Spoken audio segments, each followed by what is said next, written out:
隠居した年寄りが調子に乗って立ち食いなどするもんではないの。お前さんが通りかかってくれなんだら、ぽっくり言っとったかもしれん。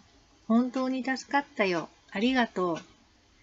義彦の手を握って、老人は深々と頭を下げる。対面してみると、小柄だが、愛嬌のある顔つきをしていた。目尻の笑いじわが、なんとなく親しみを覚えさせる。あ、いえ、大ごとにならなくて何よりです。うずくまっていた時と、今の軽快な口調のギャップに戸惑いつつ、義彦は頭をかいた。とにかく危機を脱したことは喜ばしい。偶然出会っただけの見知らぬ老人だが、その彼を救えたことに心からほっとしていた。それにしても豆餅を喉に詰まらせていたとは、どれだけ急いで飲み込んだのだろう。餅は喉に引っかかりやすいですからね。そうよのう。今回のこれは完全にわしの失態じゃ。許しておくれ。再び老人に頭を下げられ、義彦は慌てて言い直す。ああ、いや、許すとか許さないとかじゃないんです。次から気をつけて食べてくださいねっていうだけで。きっとご家族も心配しますし。若造の余計なおせっかいだろうか、そんなことを思って言葉の途中で徐々にトーンダウンする義彦を眺めながら、老人はふとその目元を和ませた。利増はいい孫を持ったもんじゃのう。その老人のつぶやきに、義彦はふと顔を上げる。じいちゃんのこと知ってるんですか？それは確かに1年前に亡くなった祖父の名前だ。ああ、よく知っておる。友達ですか？まあそんなもんじゃな。古い付き合いじゃ。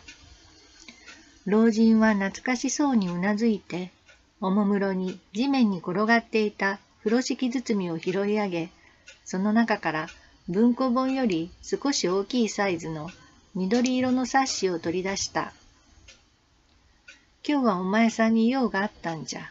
これを渡そうと思うての。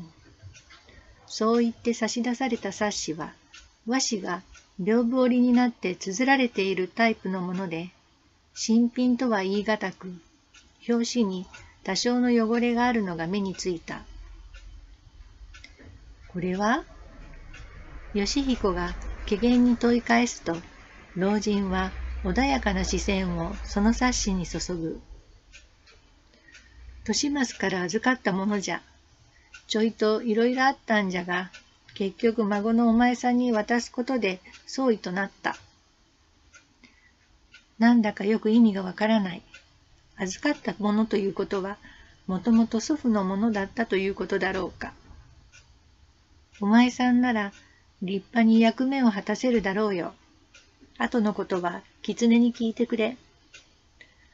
とっさに受け取ってしまった義彦が戸惑っている間に、老人はどこか晴れやかな顔でそう告げ、それじゃあな、とそのままきびすを返して歩き始める。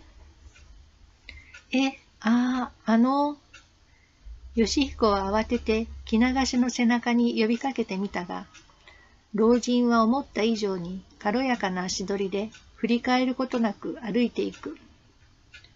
待ってください。せめてお名前とか教えて。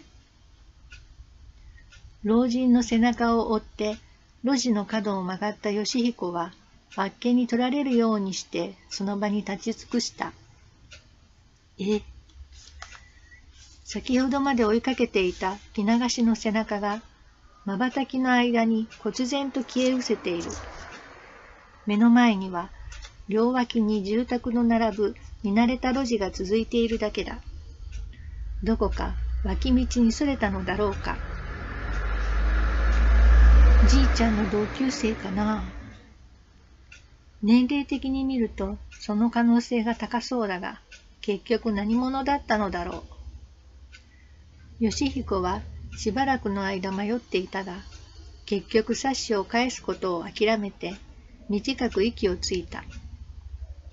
返したくても、持ち主の姿が消えてしまったのだからしょうがない。手にした冊子の表紙には、角度によって緑青にも若葉色にも見える布が貼られており、なかなか手の込んだ美しいものだ。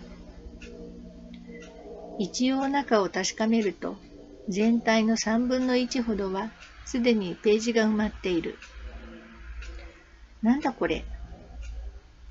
1ページにつき1文が毛筆の同じ書体で黒々と描かれており、さまざまな工夫を凝らした形の朱印が押されていた。だがそれらは義彦にとっては全く馴染みがなく、品津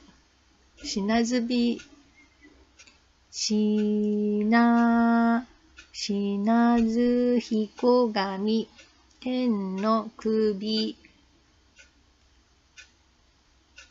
ひな、照学など、もはや暗号にしか見えない。全然読めねえ。当てずっぽうで読むにしても迷ってしまう漢字の並びだ。これが何かの名称なのか、それとも漢文のような文章なのかもわからない。渋い顔のままパラパラとページをめくると、3分の1以降は真っ白なままで、和紙の白さが眩しかった。義彦は冊子を閉じて一つ息をつく。難しい漢字の羅列を見ても、自分には何のことだかさっぱりわからない。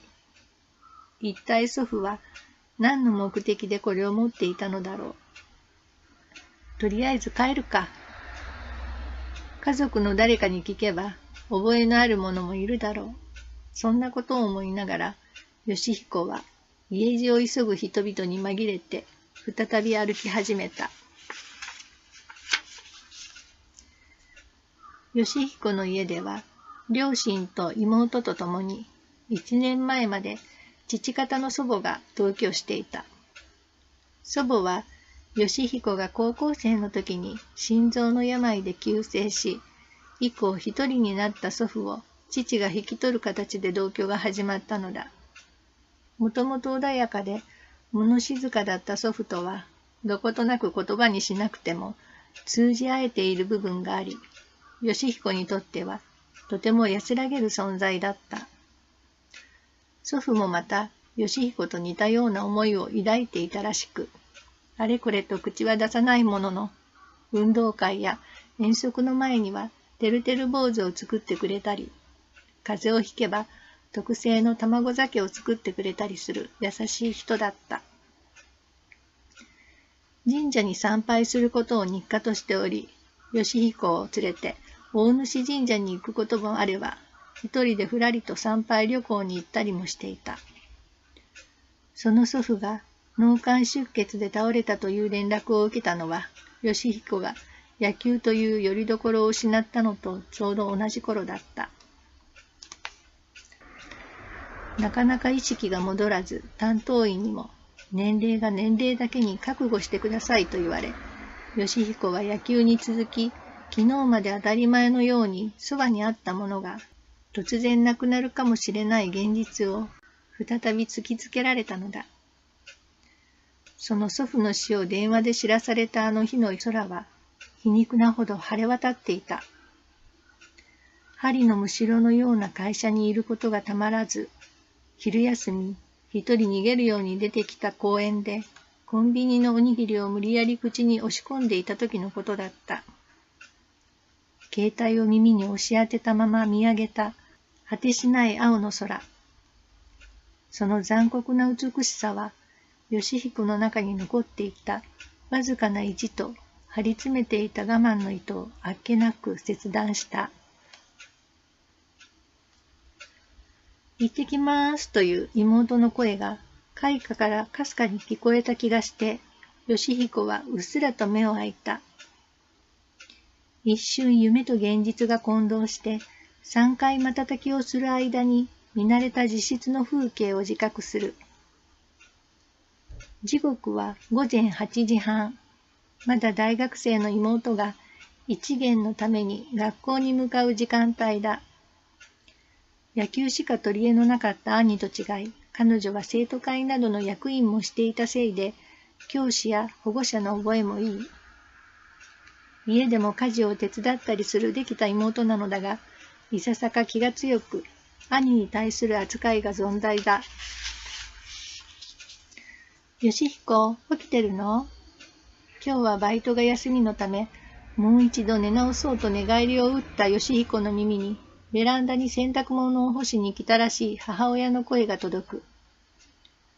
起きてるんならさっさと朝ごはん食べちゃってくれる？母さん今日パートだから早く片付けたいの。マイペースの母親は基本的にこちらの都合などお構いなしだ。もっとも半年で仕事を辞めてきた息子を追い出さず、食事を作ってくれるだけありがたいのだが、無視して二度寝を決め込もうかと思ったものの、よしひこは結局のっそりと体を起こした。6畳の自室は、決して整理整頓が行き届いているとは言い難い。今まで野球に使っていた時間を、近頃はオンラインゲームに費やすことも多くなった。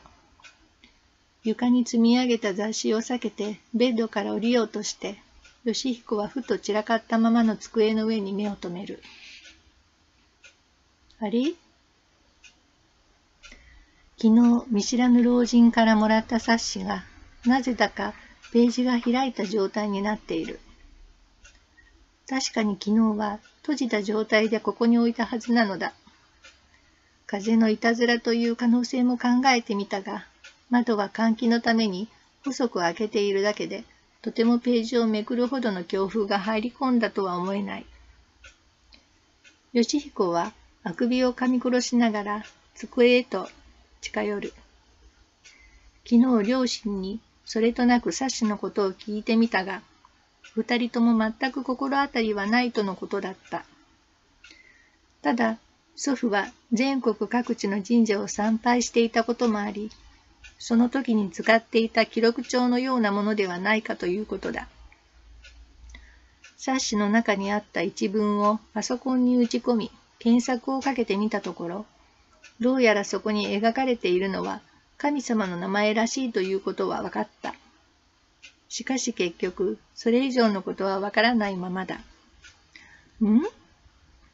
開かれた冊子を覗き込んだよしひこは、そこに何やら文字があることに気づいた。